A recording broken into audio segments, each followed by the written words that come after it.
August 11th, 1918. We didn't half bite the dust. Several of our boys were wounded or killed. Words of Floyd Halleck Wismer of Saugeen Township, Bruce County, written in France. My name is Corporal Little from the Royal Canadian Air Cadets, 340 Griffin Squadron. This is the story of First World War soldier Floyd Halleck Wismer. Born in 1893, Floyd attended school regularly and was a diligent student, attending every day of school he could. As Floyd grew up and graduated, he worked as a tinsmith in the Saugeen Township. His job was to make and restore items that were made of thin metals. In 1916, when he was 23 years old, a recruiting drive began in Bruce County, and Floyd had to make the tough decision to either continue working his job or enlist to fight in the war. Although Bruce County provided many soldiers in 1914 and 1915, the 160th Battalion was formed in December 1915 to recruit more men exclusively from Bruce County. In 1916, recruiting stations were set up in most of the county's towns and villages, and many communities held parades, rallies, and military balls to give recruiters a chance to meet people.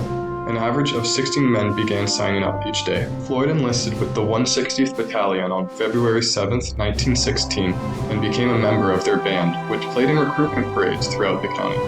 By May 1916, there were 1,260 members of the 160th Battalion when it mobilized in Walkerton. In June, the battalion marched from Walkerton to Chesley to receive its regimental colors. Then, they trained for 3 months in London, Ontario. In October 1916, they went to England, where they trained at Whitley and Bramshot camps for over a year. They were lucky to train together with their neighbors and friends. As a part of the band, Floyd provided entertainment in addition to participating in regular drills. During his time training with the 160th, Floyd would write home almost every day, letting his family know what he was up to.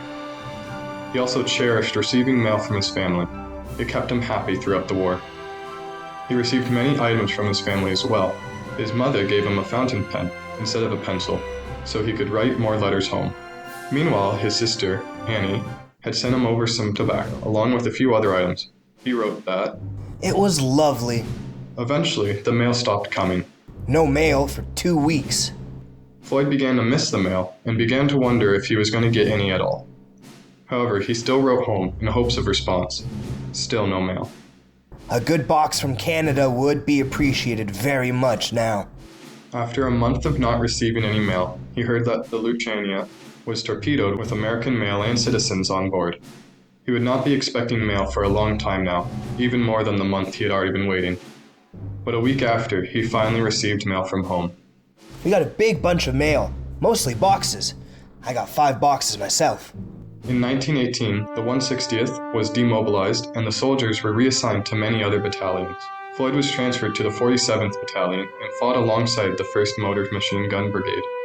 After the war, Floyd remained overseas with the military until 1919. Even after the war, Floyd still loved hearing from home. Got a couple letters from home. Oh joy. Although Floyd had survived the war, he had been hit by shrapnel in the arm and had to go to the hospital, where he also had picked up the Spanish flu. When he recovered, he heard that he was going to go home soon. The last entry in his journal before he reunited with his family after 5 long years read, Arrived home at night. Floyd Halleck Wismer was lucky to return home. In his journal, he noted many deaths and burials on every other page. This meant that at any point, it could have been him. 99 of the soldiers Floyd trained with in the 160th Battalion were killed in action or later died of their wounds. 255 were wounded in action and 52 were gassed. Of the approximately 2,000 Bruce County men and women who enlisted with the Canadian Expeditionary Force, over 650 did not come home or died shortly after returning home due to injuries suffered on the course of duty. Many like Floyd have fought and died for our country, and it shows today. We will remember them. We will never forget their sacrifice. Let no tears add to their hardship as the soldiers pass along. And although your heart is broken,